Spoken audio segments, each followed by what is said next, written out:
اور یہاں ایک بات کی گئی اسفندیار ولی خان صاحب کی ملی رہبر کے حوالے سے. ارے بابا اپنے خطکات کو دیکھ اور پھر اسفندیار ولی خان صاحب پر الزامات لگاؤ.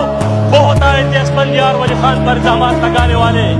آج جب کورٹ میں ثابت نہ کر سکے تو وہاں پر اپنے ناز جو ہے نا زمین پر رگڑ کر معافیا مانگ رہے ہیں کہ ہم نے جو الزامات لگائے تھے اسفندیار ولی خان پہ ہم نے وہ تو پولیٹیکل بیان دیا تھا. یہ الزامات کی سیاست چھوڑے, حقائق پر آئیے.